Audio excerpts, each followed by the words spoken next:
Hi, I'm Yulia, and this is Burning Questions. And the topic that set the internet on fire this week is why is NATO so scared of Russia? And joining us today to discuss this subject is Linas Linkevičius. And Linas, please introduce yourself so our audience knows who you are. In case, I doubt they might not, but if they don't, it'd be great to hear from you. Well, in short, I'm currently ambassador to Sweden. And before that, I was Minister of Defense, Minister of Foreign Affairs. So that's, in short, my introduction. Amazing. Well, so I guess we can start from a very burning subject. There was a drone that accidentally, a Russian drone, fell in Latvia and it carried explosives. And at this point, I guess the world is wondering, do NATO standards apply to anything? Do they ever enforce any of the statutes that are in NATO? And why do missiles falling in Romania, in Poland, in Latvia at this point do not constitute any sort of NATO response other than, oh, well, I mean, I'm sure Russia didn't mean it. It was an accident, and it's not enough to reinforce our sort of response to it. I do understand your question because I'm asking the same questions myself. So, frankly, since very beginning, I believe this inaction or late actions, we can explain why, because you probably know we need consensus in NATO on any decision, any action, anything. It takes time.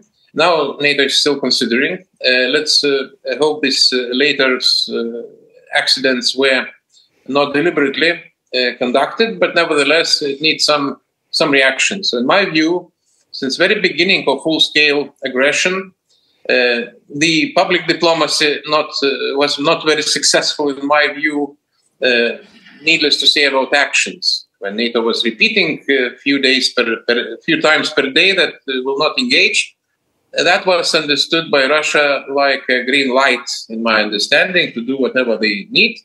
And NATO will not engage. So NATO will not engage, it's also clear, but it doesn't mean that NATO should do nothing as it appeared to happen. And in the beginning, I was also publicly saying that NATO must at least consider possibility to secure humanitarian corridors. If you remember, we all remember when refugees were fleeing and it was very dangerous for them, or to consider possibility to protect sensitive sites like a nuclear power plant, which is definitely if something would happen, so borders will not matter, and this is also understandable for everyone. Now I can tell that, as you said, these incidents or accidents, they are repeatedly taking place. It's not first time happening, and even if it's not deliberately, this is dangerous, and in my view, NATO should at least consider possibility to introduce no-fly zone in the territory of Ukraine, close to the border of NATO, because we need to secure our territory. So very simple. But again, I would repeat, we need consensus, and some countries are hesitant, some are too cautious, and these explanations are, as you all probably know, and this word's becoming, for me at least, and probably for you as well, a bit toxic. Escalation, provocation. So, in short, that would be something what I would tell you, and I will not defend this position to act or not to act rather. And this is definitely true. So we have to draw some lessons from what is happening, and sometimes delay of our decisions. Maybe it's not so far damaging NATO, but it's definitely causing damage and even victims from Ukrainian side, which is not acceptable by far. Well, I think it enables Putin in a lot of ways because, you know, it's kind of like if you continuously keep crossing rules and boundaries many, many times, whether it's on accident or whether it's deliberate and no one's reacting, you're sort of, you know, you get a mental note that, oh, no matter what I do, it's going to go unanswered.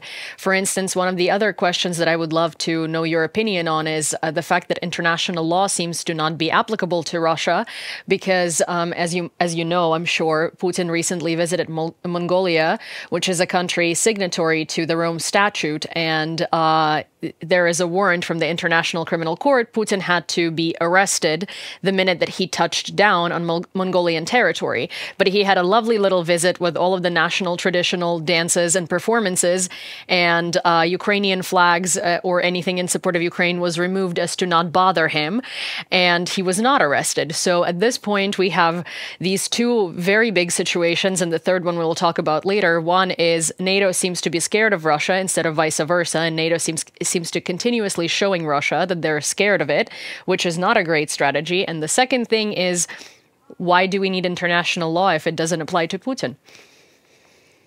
Again, good question, and I would say it's not the only example you're mentioning. Rome Statute, it's just one thing, but there are others.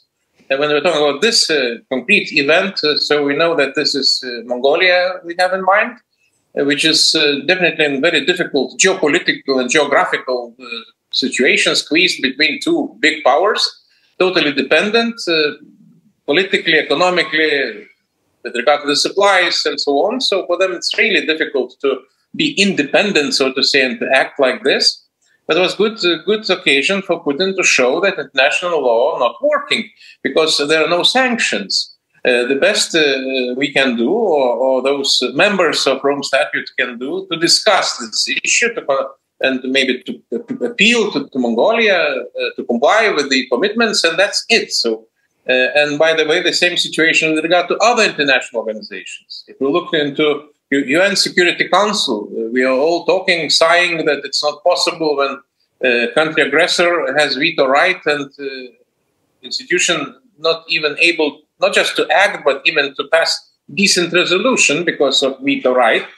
And this is becoming a problem. So to repeat every time that this is not acceptable, not enough. Somebody should take lead, to take initiative to change something. And that somebody, I believe there are, first of all, big powers, G7, if you wish so, or also somebody else, because when the UN was created after World War, it was intention to prevent the next World War, basically, and to make sure that there's some kind of legal mechanism in the world where everybody will follow and will comply. And nobody could guess that one of the P5 members will become aggressor itself, and not just instead of standing on guarding security in the world, attacking and annexing territory of neighboring countries. So it was difficult to envisage, but now when we're looking to the UN Charter, it's impossible to change anything because we need consensus of P5. So it's not just Rome Statute, what you're saying, but also other organizations. We have problems in the EU. We have some countries which are acting against EU policy. And again, no mechanism to expel. We have, you mentioned NATO, so it takes time to take decisions. It's not easy, but sometimes one voice against can stop all process, be it financial, be it political, be it military. So these examples showing that when everything is perfect and everything is fine, so we are happy to enjoy all these international organizations, but when time comes and we have problem like this, or war like this, we are unable to do anything. So this is the situation where we have to admit at least that this is a problem to be solved. Well, I think one of the key issues, and I don't know if you'll agree, but I assume you will, is that these organizations and their doctrines were written at the conception of these organizations when the member states were not over 30, but they were 3, 5, 7, maybe under 10, right? So that it's easier to reach a consensus with a veto, or with some members, with all members having veto, and it's easier to reach a consensus when there are less people at the table, right? But the more countries you add, the harder it is to sort of operate in the with the strategy of either one or all, and you can't really vote, you can't have the majority, you just have to have all of the members agree, and it's really hard to do.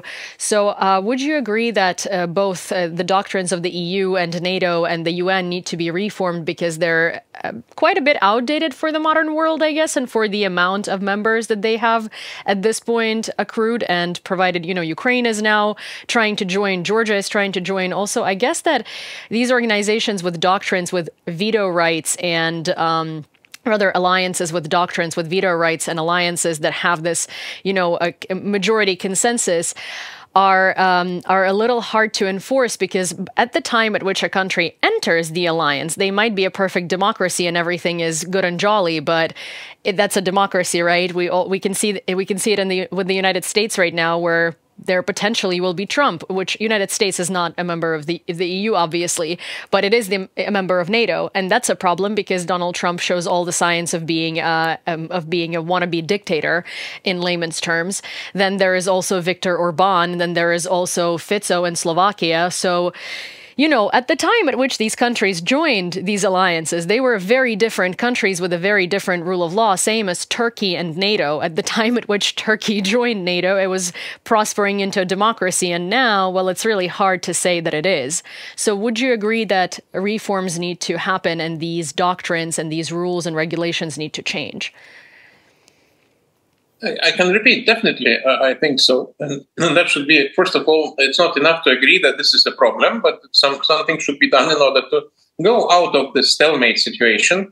So far, I do not see any efforts to do that. And again, Lithuania can take a lead, maybe Ukraine can take a lead, but should be big powers should take a lead, because they can make a difference, basically.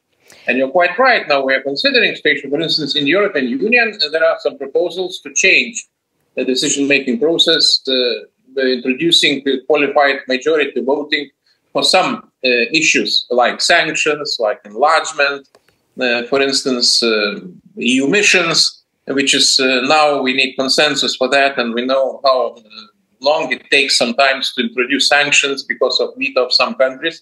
And this implies that we need really to change something. In UN, we have to change substantially something. And actually, we also have to understand that, by the way, it would be a right question, is democracy willing and able to defend itself when autocracies are pulling ranks, consolidating power, taking decisions as we speak, at the time we speak? They do not need any time.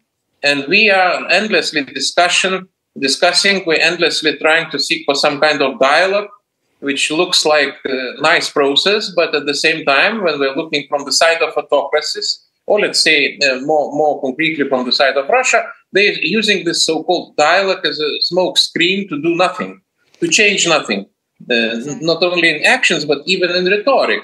And that means this is really not a democracy, it's something else.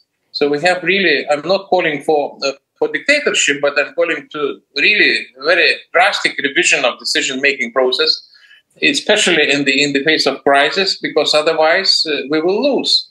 And not just we will lose, but democracy will lose. Liberal, so to say, democracy and rule of law system will lose in the world, and people will lose trust whether it's possible to reach something in the world. Otherwise, we can see that power arguments, or military power, to be more precise, arguments now taking over.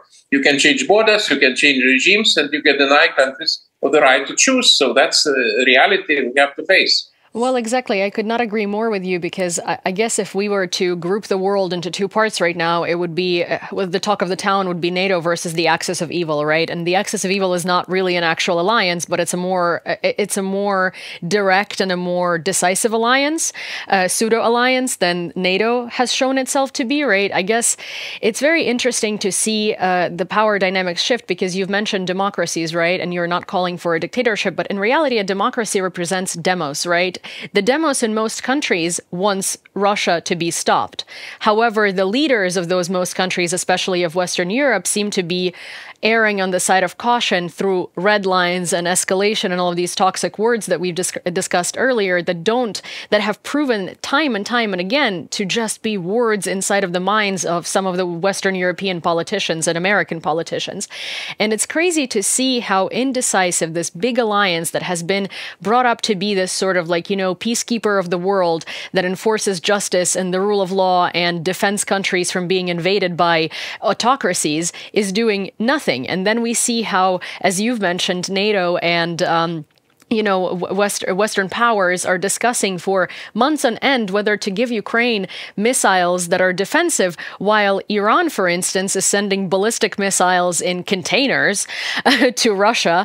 North Korea is sending ballistic missiles. China is 100% selling Russia some gear that they could use in developing their own missiles, and everyone is circumventing sanctions, and no one cares about NATO response. So we live in a world where NATO is supposed to be one of the most powerful defensive organizations in the world, yet we continuously keep hearing we are scared from NATO, and we continuously, we shouldn't cross red lines, and we continuously keep seeing the axis of evil countries cross all the lines that would be bright red in any situation that isn't this.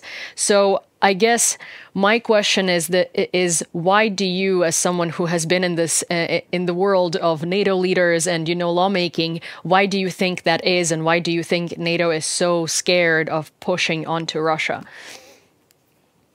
I don't think it's scared. It's too cautious, I would say, and maybe it's not understanding that inaction is provocation. When one considers provocative actions or provocative statements, I would say vice versa. If you are not acting when you need to act, this is provocative. And this is also escalatory if you are restraining your own actions, basically. And these red lines, which were put, endless red lines, they were put by West themselves. Nobody else was saying that we shouldn't provide tanks, we shouldn't provide HIMARS. I will not repeat, you know what I'm talking about. Yeah. Now, there are very strange, illogical restrictions not to allow Ukraine to hit targets inside Russia with long-range weapons provided by the West. It's no logic at all, by far. And basically, it's also a bit cynical, I would say, when some experts are concerned that Ukraine is not advancing sufficiently, at the same time knowing that they have no superiority in the air, they have no, again, long-range artillery, they are not allowed to use all weapons efficiently to hit, I would stress, military targets in Russian territory, and at the same time, like in the box, they're not allowed to hit somebody in the face, but the other side doing that. Same as playing soccer or football, whatever you can call it, and the other team is using rugby rules, and then we see the situation. So I'm not calling for unfair game, but just I'm calling to take adequately the situation, which is not done. And we are having this business with the power, which ignoring international law, which mocking international law. Rome started to swallow the issue, but I would remind you, and also selective approach to international law. I would remind you, CFE Treaty, if some still remember conventional forces in Europe, when they, on the eve of aggression against Georgia, simply suspended participation in that treaty, and that was because it was not acceptable for Russia. Yeah, they also have treaties with Ukraine on border or whatever, but they're ignoring because they think this is not good for Russian interests. So you can have no deals with a country like Russia, no agreements, because they simply will not fulfill. They only can follow arguments of power, basically, and those tangible, visible, seen on the ground. And this is the only way. So here it should be understood by organizations also like NATO that this inaction doesn't mean cautiousness. It means definitely allowing positions for aggressor to take when you will need even more efforts, resources to change something. And by the way, it's also financially very detrimental. The country being destroyed in our eyes, and somebody should rebuild, and who will rebuild? Not just Ukraine itself, but also Western countries should support. So also the same price. Not talking only about victims of humans, which one is too many, but also talking about financial damage. Yeah. And this is not yet understood so far. So I really cannot add more to the skepticism which is in your questions. I'm simply talking that myself quite often, and this is not acceptable what we do have, and definitely this is the case. Well, it does seem, you've mentioned that sort of Western defense leaders are confused and upset that Ukraine is not moving at the pace at which they expected or wanted, right? I think what Ukraine did is sort of like a fallacy to our own good. When I had my first job, the first big girl job, I overperformed quite a bit. Let's say 100% was required of me and I was delivering 200, right? I was working very late hours. I was producing things much faster than it was supposed to happen. And at some point at which I burnt out and I started working a little over the capacity of what was required of me, my management was like, wait a second, you're underperforming now. And it's like, no, well, I'm performing to the capacity of the resources that I have. I was overperforming earlier. So I think Ukraine, having shown before that we can take back Kharkiv, we can take back Kherson with basically our bare arms and some little weapons, showed NATO that, oh, we don't have to try that hard. They will do it for themselves. But the thing is, at this point, we're expected to take back all of these regions and we're expected to sort of like defeat Russia within a click of fingers without any backup and without any superiorities in any region, because we were lucky enough and we had the momentum to do it once. But in reality, it's sort of like, it's funny to see, both people in different countries and defense leaders in different countries judge Ukraine and kind of grunt at the fact that we're not moving fast, while, we're promised 50 tanks and we get 10 and we get them 3 months later than we were promised. We were promised, F-16s for a year now. They were supposed to be here last year and then it kept being delayed and delayed and delayed. And you can't plan in order for you to plan defense or offense, you have to know what you have. And when you plan for certain things and they're just not there, you can't do it. Right. With that, I guess I will shift into a little bit of a different conversation. So I know that the Baltics, and I don't mean to, group Latvia, Lithuania, Estonia into the Baltics, but in general, in terms of consciousness and living next to Russia, I guess a group can be formed, have always been advocating as part of Eastern Europe to the Western European leaders about the threat of Russia. And I'm aware that up until 2022, the interests of Eastern European countries in Europe and in NATO have been just completely disregarded and just sort of like shoved under the rug and not taken seriously. Do you feel like the conversation has changed now? And do you feel like, well, I guess in your case, Lithuania is taken more seriously when explaining their experience with Russia and with what threat Russia poses within the context? Yes, the situation changed substantially, definitely, when we compare. And I remember when during my tenure in office, when we were discussing first sanctions against Russia in 2014, there were no voices supporting our position to include somebody from decision-making process in Russia. It was again saying that it's too provocative, we have to preserve channels of communication, and so on and so forth. It was understandable for many that this is a problem, but it will go by somehow. It's not related to us personally. It's not related to our way of life, so to say. And this is not detrimental to our country, to speak more concretely. And that's not considered like this anymore. And now I'm speaking from Stockholm, and for instance in Sweden, which is one of the richest countries, quite secure, had no war for more than 200 years. And they changed their position substantially, joining NATO because of this full-scale aggression. Yeah. And this is the main reason why they made this decision. So now it's understood that this is definitely a risk and threat to them, to this country. That was not before. I'm asking myself why you didn't make this decision after 2008, when Russia occupied 20% of Georgia. Why in 2010, when we were discussing NATO strategy, it was proposed to call Russia a strategic partner. It was 2 years after occupation of 20% of sovereign country of Georgia. And there was big enthusiasm to continue this partnership and cooperation with the country aggressor, which really going ahead because it was not stopped. And again, this example showing that situation a bit changing, but it's not enough. Again, as I said, and you mentioned yourself, I couldn't understand why still considering this limitations to use weapons, and I hope it will come. And again, it will be a bit late. Last Ramstein meeting, when President Zelensky took part in personally, and he made a plea to allies to fulfill promises which were done during the last summit. which is delaying. So delivery of equipment is delaying, and at the cost of lives, basically. And this is also should be understood. This is not just chess game, moving, so to say, and sacrificing something.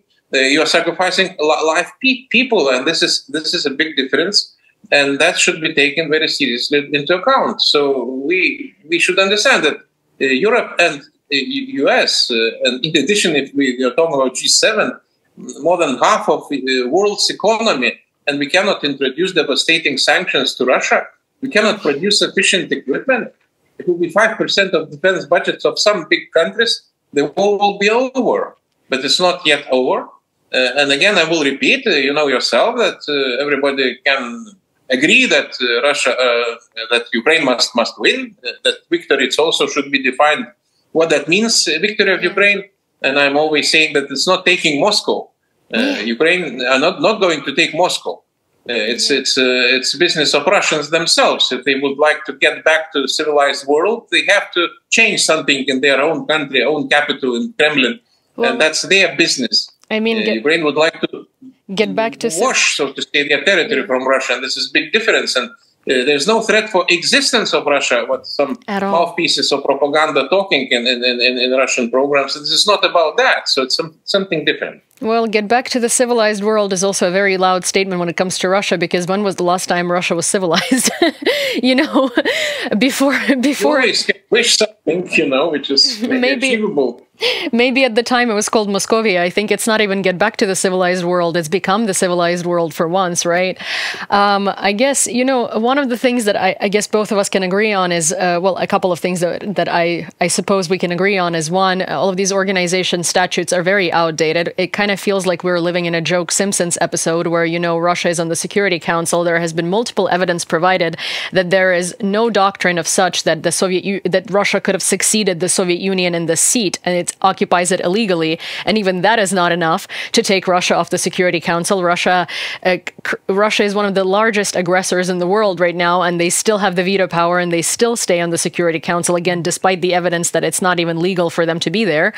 And another thing is, I think one of the biggest problems that we've had in the West, and it's kind of fixing itself a little bit, but not really, right? Based on how I speak, based on when I speak to Western leaders and Western academics and Western minds, there is still this treatment of Eastern Europe as like these little brothers, kind of adopted children, where we don't necessarily know what we're talking about. Like, it's good to listen to us for some things, but when we say things that we have experience with and that we're very, very aware of, and we're warning the world, and then it turns out that we were right, we're still kind of not credited with it, and Western experts deem themselves a lot more qualified to deal with everything they haven't dealt with before than the countries that actually have. So for me, you know, the fact that Latvia, Lithuania, Estonia, everyone has been, Ukraine, Georgia, everyone has been dismissed and completely not listened to for like 20 years, and now we're here, we are still not quite being listened to. And there is the next 20 years of Western experts still thinking that they're superior and still thinking they know better. And I wonder, where is the world going to be then? Because we've seen what it looks like when no one listens to us. And now we're, you know, selectively being heard. So I wonder what is going to happen to the world if, you know, Western European leaders and North American leaders don't wake up and don't finally start giving us credit, voice, and actually, you know, taking us as experts in the very thing that we, you know, live right next to. No, my words is definitely changing, and many coming, and not just politicians, but also journalists, and saying quite bluntly, we didn't listen to you, we were wrong, so tell us now. Okay, we agree, we were right, they were wrong, and they were not listening. Now they are listening more, but again, I will repeat, they're not acting accordingly. So it's not enough to say, to agree by words. We should provide actions. And this has changed, situation has changed, it's not the same. And you're quite right, we were quite kind of problematic, small countries always raising these problems, which are not in reality, in some eyes of others, not existing. but now they remember that it was true. And I can provide you one example, for instance. NATO summit in Bucharest in 2008, I was present, I remember. It was a speech of Putin during NATO-Russia Council. And by the way, he was criticizing NATO leaders on the cooperation with Ukraine. I said, it's 2008, right? He said, with whom you're cooperating? It's not a country, it's some artificial creation. And you are spending resources, money, political capital for cooperation with nobody. And that was a big surprise around the table. And Prime Minister of Denmark, Anders Fogh Rasmussen, the future Secretary General of NATO, he spoke on behalf of all NATO leaders and said, Mr. President, it's not the way we're talking about our partners. And during the break, they were looking at each other and what did he say and why he didn't say. Maybe we misunderstood or whatever. And there was a handful of us they're saying he said because he means that. So in few months, by the way, war started, not against Ukraine at that time, but against Georgia, because they felt that this is green light for them to act. So now when we're reminding all that story, it's becoming clear. And but one difference, which is really helping to understand us and also helping to act much more than before, you would agree, even when we are saying that it's not enough weapons, not enough support, but it's by far much more than it was some time ago, right? So it's definitely something which is coming, but with delay, but it is coming. So at that time, there was no even intention to do something more concrete. So we can criticize or complain that we are still not understood sufficiently, but things are moving, and I'm convinced all these restrictions will be lifted and deleted, but again, unfortunately, at the expense of big victims, which are sacrificed not by those who are so-called strategically planning the process, but by those who are fighting as we speak. Yeah. And for them, it's not a big, coming back to our first part of our discussion, maybe for them it's not a big incentive that NATO is so proud about its unity, so proud about our power. But when you have an organization like New Ferrari in garage, moving not moving out of the garage, and not showing any of strength and beauty, and this is really a problem, and we have to ask ourselves what we are doing when in our continent. By the way, it's not Africa, with all respect or with all compassion and empathy to the conflicts taking place in these continents, but we're talking about Europe. So this is Euro-Atlantic area, and we should really fulfill our kind of commitments ourselves and to ask ourselves why we are not acting to prevent these conflicts, or if we are not acting to prevent, what we are doing in order to mitigate, at least to compensate something which was done before. So now I'm really far from satisfaction of what we're doing, and definitely this is something, time of kind of reality. We have to take it very serious. You know, you said that at the Bucharest summit in 2008, there was the sentence said that he says it because he means it. One of my favorite things to always bring up in this type of situation is there was a compilation of videos that was just like the cherry on top of the cake. And it was Putin talking about how he's not going to invade certain places and how Russia is not going to invade certain places. And it was like 2013, just because the West says we're going to invade Crimea doesn't mean we're going to invade Crimea. That's crazy. It's garbage information. It's just some crazy talk. Then invasion of Crimea, just because we took Crimea doesn't mean we're going to take Donbass, because that's just some crazy talk. The West is like crazy. They're just garbage information. Then he takes Donbass. In 2022, obviously the same type of situation with the full-scale invasion of Ukraine. And then the last one, is him saying, oh, the West is saying we want to attack NATO. Crazy information, garbage. This is just the West making it up. And then it ended with to be continued, because it's kind of the same pattern. Of course, he's clearly not going to invade NATO with tanks and arms. He has been invading NATO with information and with propaganda, and and EU and installing leaders or helping install leaders or helping them stay in power, because war is not just tanks, war is also information, especially in 2024. But I guess to conclude this conversation, and I hope you at least had a laugh with this little compilation I've mentioned, but what do you think we should all collectively do as Western countries with Western mindsets in order to to finally sort of put an end to this reign of terror of Putin and to finally show him that he should be scared of us, not vice versa? If in short, we shouldn't be allowed to lead ourselves by false expectations, by wishful thinking. We have business with the country which is not just rule of law, which is not normal country. They're not acting according to laws, according to agreements. And all these words should be also taken, I shouldn't say with a caution, but they should really not taken seriously. And as example, a cynical statement of Lavrov a few days ago when he said that they never needed foreign lands. They do not need that. They simply need to treat people properly. So, but when you say you occupied an annexed part of the territory, they would say they liberated, say their land, and to treat people properly means just to protect these people, but at the same time they're killing these people. And by the way, mostly Russian-speaking population, by the way, let's mention. So it's definitely upside down, everything. Words, language, meaning. And it's time for the Western colleagues to understand that we have business with somebody else. Then you should understand as a partner where dialogue based on some rules. There are no rules, just power arguments.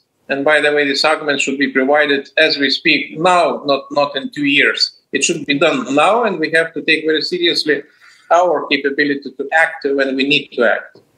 Yeah, you cannot expect reasonable reactions and reasonable actions from an anarchist state that has a Napoleon complex, that's for sure.